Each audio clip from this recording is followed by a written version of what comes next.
I'm also my own sound man. So, do some sound adjusting real quick. And if it's too loud, just let me know, or if it's too quiet, if the volume is whatever, feel free to shout out. I want to keep this pretty casual. And if you have questions, we'll do a Q&A at the end. But first of all,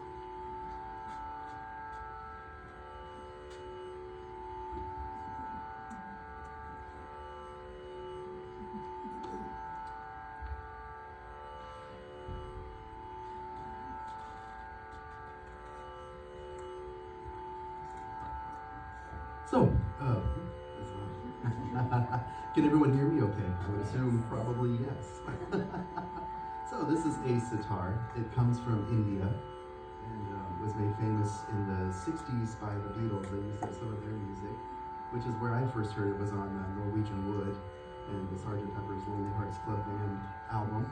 A lot of people can relate. They're shaking their heads, they know what I'm talking about. And so I heard it there, fell in love with it. And for my high school talent show when I was, 2002, I decided I'm going to play Norwegian Wood for my high school talent show. So my mom and I got on eBay, and she helped me order my first sitar. And 4 months later, I hacked my way through Norwegian Wood. So I'll save that kind of towards the end. But so I think what I'll do, this is Indian music is very improvisational. So what you're hearing today, for the most part, is all just me making stuff up. So if it sounds good, great, and you'll probably never hear it again. If it sounds bad, you'll never hear it again. So I think I'll play a little bit, kind of settled in, and then I'll talk a little bit, play a little bit more, and then we'll do some questions, and we'll just keep it easy. So, all right, thank you guys. Thank you very much to the Public Library for hosting me, and for the Friends of the Public Library for putting out all the delicious treats and everything too. So yeah, all right, thanks.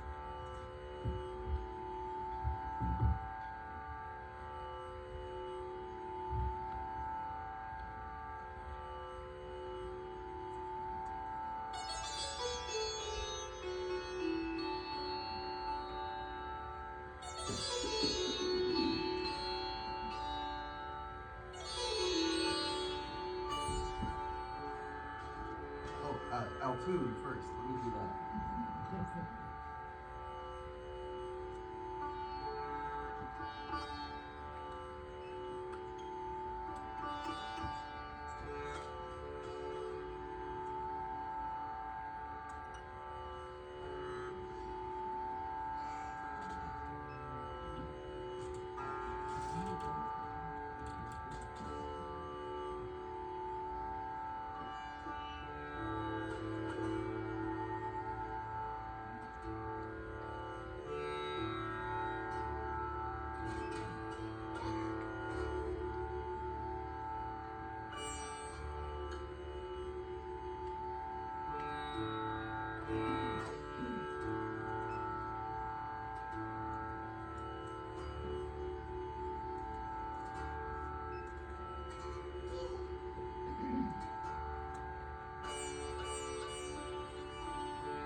All right, yeah.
So that's what it sounds like.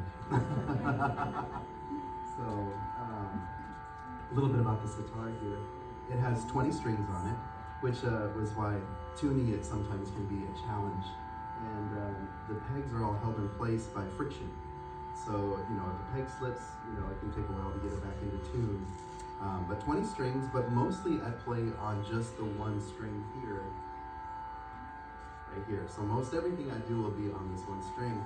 And so what happens is, to give the sitar its signature sound, a lot of bending happens on the frets. So, if I talk like this, can everyone hear me okay? Yes. Yeah? Okay, great. So we'll go like this. So everything that you can sing, you should be able to play on the sitar. It's supposed to imitate the voice, and everything you play, you should be able to sing. So, da da da da da da da da da da da,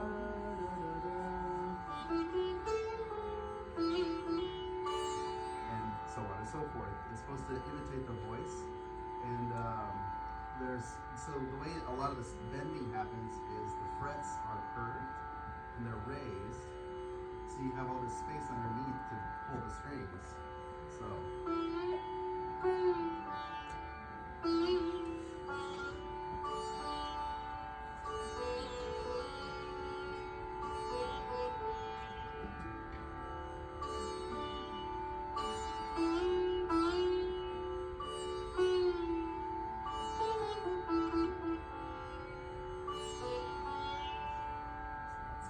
What makes the sitar sound like the sitar. So unlike the guitar, which has 6 strings, this has 20 strings. There's 2 courses of strings. There's 7 strings that run above the frets, and then there are 13 strings that run below the frets. And you tune the strings below, you tune these to the different notes of the scale that you're playing at the time. So, like, start here.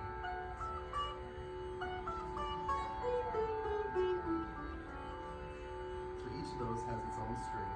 And what's supposed to happen is when you play this note on top of this fret,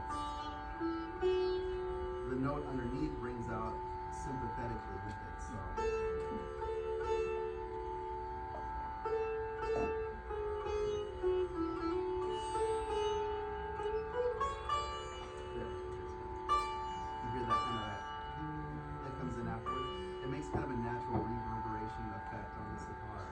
And so it gets this beautiful harp-like sound to it.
Yes, ma'am. What is that humming? Oh, yes, thank you for reminding me. So, in the background is what's called a tanpura.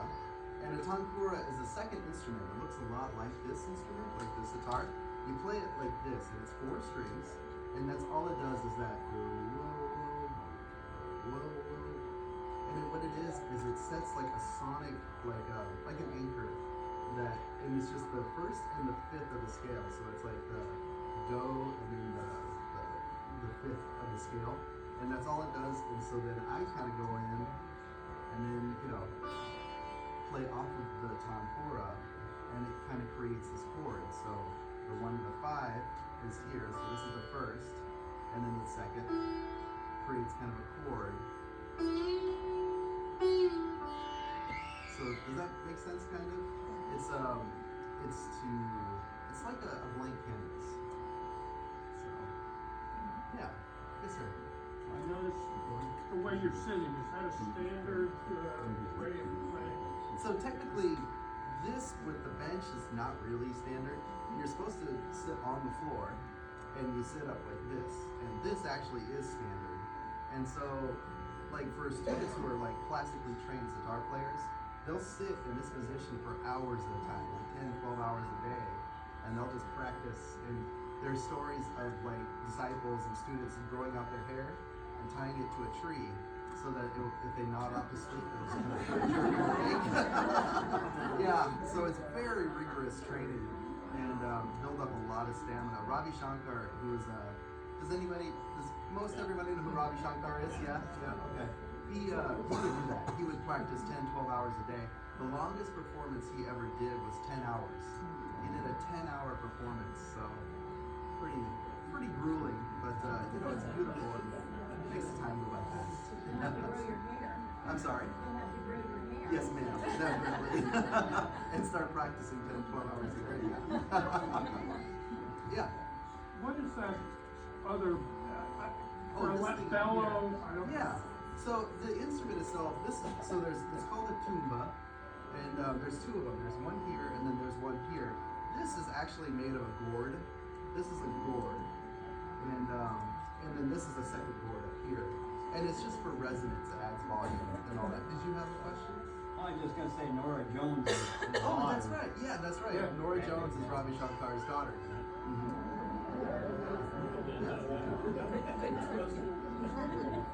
Looks like the frets are movable. Is that for different tunes? Yes, I'm glad I did the Q&A because all these things that I forgot to mention. You're correct. So, for instance, there's a gap right here. So but there's a note between, right? So, and some ragas, which is an Indian scale, require that note. So what you do is if the raga requires, you take this fret, you slide it down here, which since you mentioned it, we'll do that. I'll keep it down here for a little while. We'll kind of play with it a little bit. So, yeah. I still can't picture the configuration. You have 7 strings up top. Yes, yep. And they're not sitting on the frets.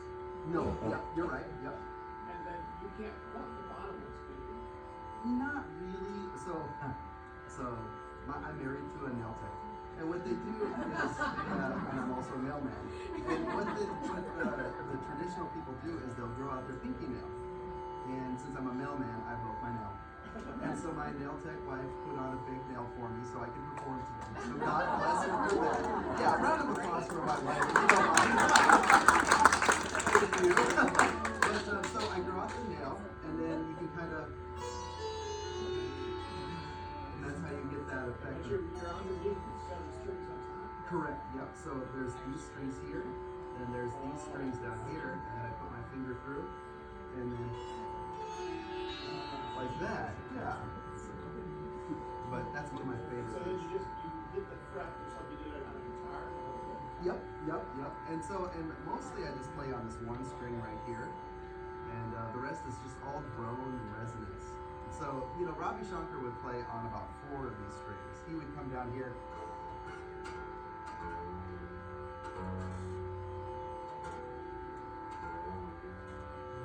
But it takes a lot of practice, and it gets, the accuracy is difficult to get. So I usually just stay one string. I'll sometimes come down onto the second a little bit.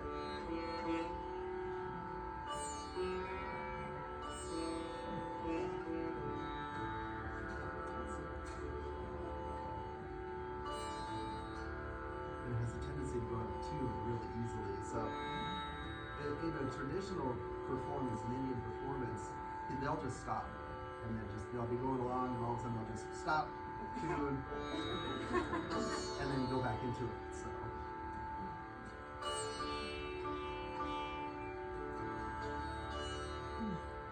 Let's see. And since you mentioned this fret,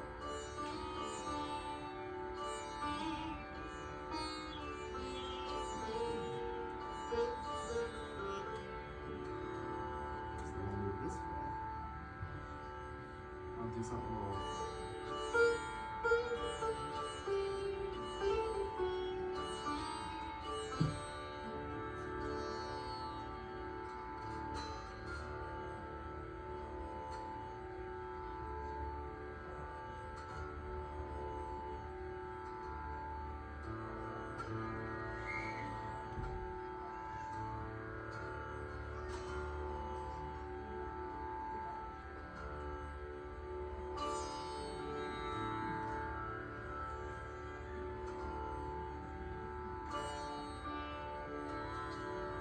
Do something in this key.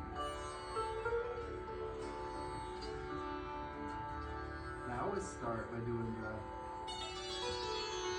and then I always finish with the, so I do about 3 to start and 3 to finish.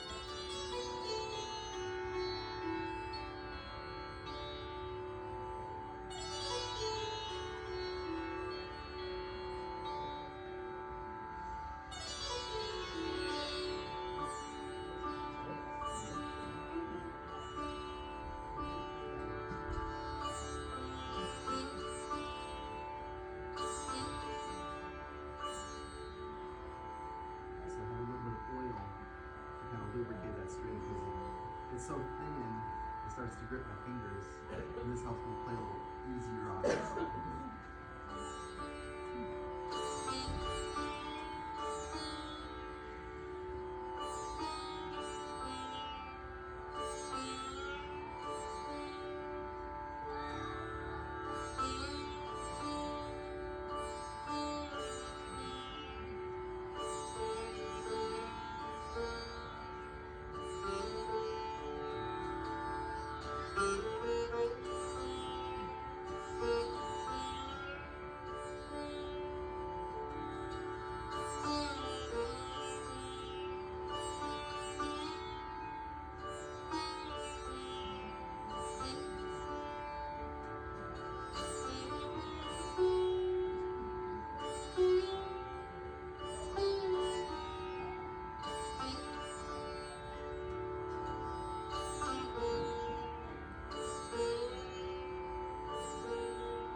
normally play at the Indian restaurant in Panama City, and so mostly on background music.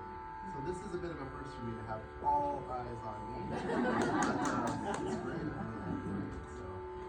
So a raga is what would normally be played on a sitar, like a traditional Indian piece. It's not exactly a song, and it's not exactly like a classical music composition. It's somewhere in between. Where like a classical music composition would be written down, like Beethoven's Fifth Symphony would be the same every single time. With Indian music, the improvisation comes out, and they give you kind of a structure.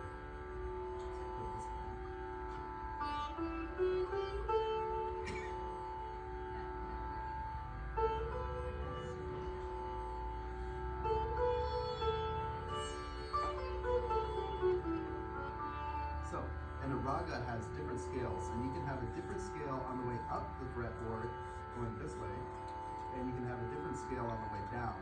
So one of the first ragas that students learn is called Yaman Kalyan, and it goes like the ascending scale goes like this, and the descending is like this.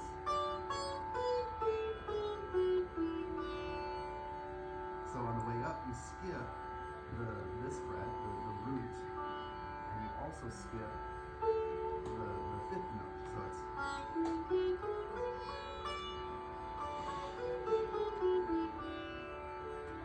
So then you know what the scale is, and then the instrumentalist is free to just go for it. You know, use those notes and do whatever you can. And so.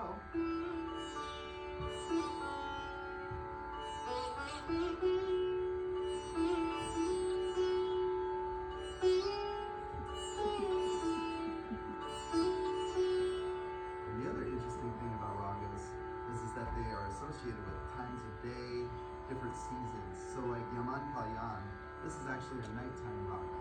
And so it's supposed to be played from about 6 o'clock until about 10 o'clock at night. And a student once asked a master, they said, so what happens if you don't play it? And they're like, well, it feels dead. It just doesn't, it's like, it'd be like eating breakfast for dinner. You can do it, but it just doesn't feel quite right. And so it's kind of that idea. And there's an old myth of a very famous sitar player back in about the 14th century. He played a fire raga. And the story goes that the king of the palace wanted him to play a fire raga. And the challenge was to light the candles in the palace just by his music. And he said, well, if I do this, I'm going to need my daughters to play a rain raga in another room because it's too powerful. And so his daughter, kind of challenge accepted. He has his daughters play the rain raga in another room, and he does it. He actually lights the candles from the power of his music, playing his fire raga alone.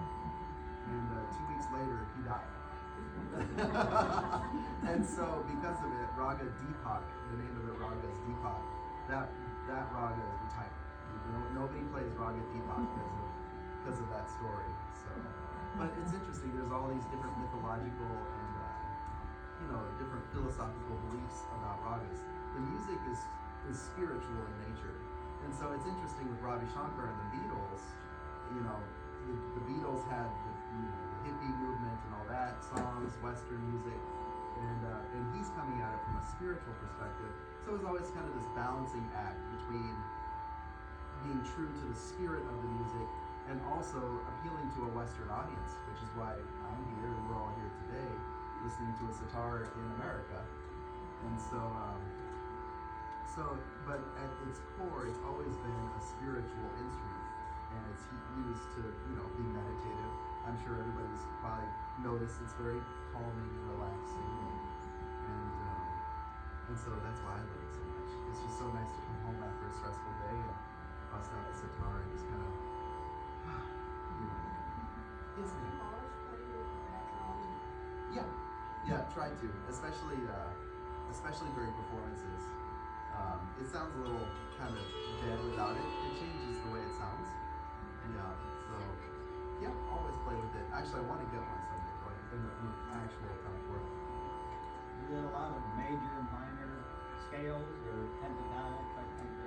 There are, yeah, so there's the major scale, and that is in Indian music, so like,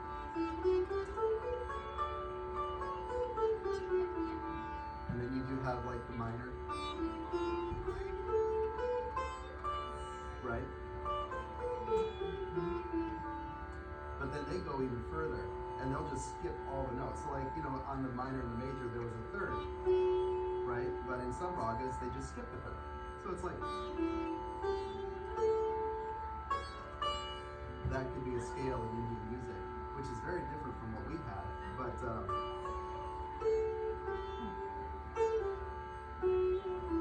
and it's tempting for me to hit the third. So, but in that, it's great because it just adds all these different emotions and feelings when you can skip different notes and just play with it like that. So there is one. I'll try and play one without the third and see how that goes.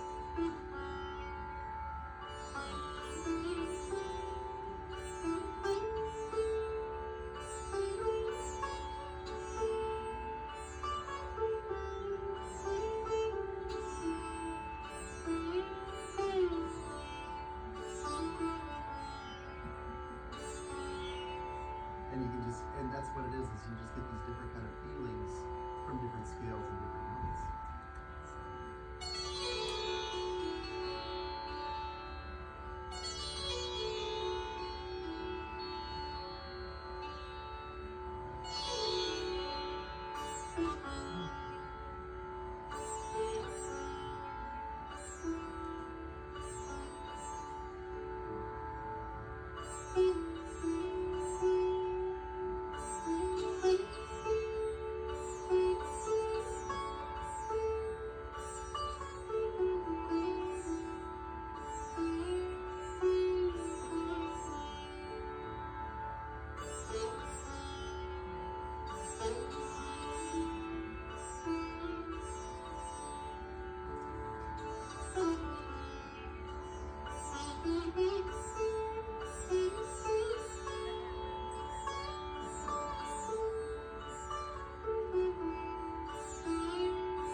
Do a couple little Western things, what I know, and then I'll be pretty close to time. We'll do a few more questions and socialize after.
intentional. It was me Or like, the Western thing had something to do with it. gotcha, yeah. No, just, all right, let's do this. Channeling your inner myth. I'm sorry. Yeah. Yeah? How did you learn? How did I learn? Yes. Just through books. So back in 2002, there was no YouTube video. South Dakota, there's no sitar teachers in South Dakota. So I would read these books, and they would be translated from like Indian English. So it would say like, tune the sitar so it doesn't sound dumb. Okay, all right. Well, I hope it doesn't sound dumb. And then listening to a lot of Ravi Shankar albums, and Ravi Shankar tunes his sitar to C sharp. And I like to tune mine to D, because that way, if I find a guitar player something, it's easier for them to play in D than in C sharp. And so, yeah. So then, that's pretty much it. This it's such an intricate part of my life. It's since high school, you know, so it's taken me all over the world and travels, and you know, it's just really shaped who I am as a person with this instrument. How old is the sitar? How old is the sitar in general? Yeah. So the modern sitar is about 100 years old, but it kind of comes from, well, it comes from like a Middle Eastern lute. And so whereas like if the Middle Eastern lute went west, it would become the guitar, right? And it would kind of in that area. And but then this went east, and so the lute in India, they added more strings to it. They added the second course with the strings underneath. And originally it only had 3 strings, and then it ended up with 20. So, and they just keep adding things. And there's actually 2 different types of sitars, a Ravi Shankar style sitar, and then a Vilayat Khan, who's another famous sitar player. And the difference is in this bass. This is a Ravi Shankar edition. He decided to have this. There's another, it's called a Surbahar, and it's a bass sitar. It's about this much longer, and this would be more like the middle, so it's very bassy. And but he wanted that bassy sound on his sitar, so he added that as an extra invention. So, and actually, I took this up to Washington D.C. to a sitar technician to kind of fix this bridge, since the strings run over this long bridge, and that's what creates that signature buzzing sound. Whereas on a guitar, you know, it's just one straight line. This one's wider, so when the strings hit, they hit that bridge, and it kind of buzzes a little bit. And it takes years for them to learn how to carve these and just right to make it have that right sound. And there's a guy up in DC that knows how to do it.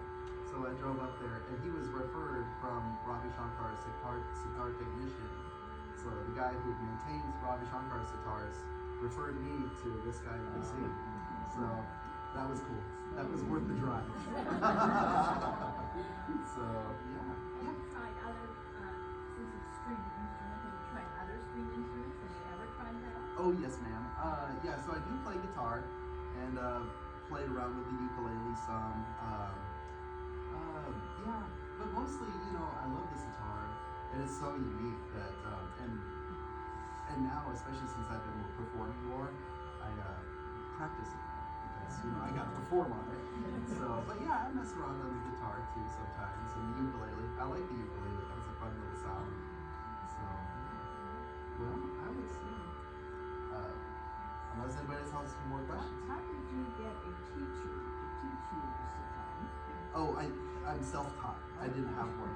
But nowadays, you know, with Skype and FaceTime and all that, there are people online who you can stream and they'll teach you sitar. And I've been thinking about taking them up. There's actually a sitar teacher in Tallahassee that I just heard about, so I'm gonna check him out at some point. But I cannot say enough. Thank you all so much for being here.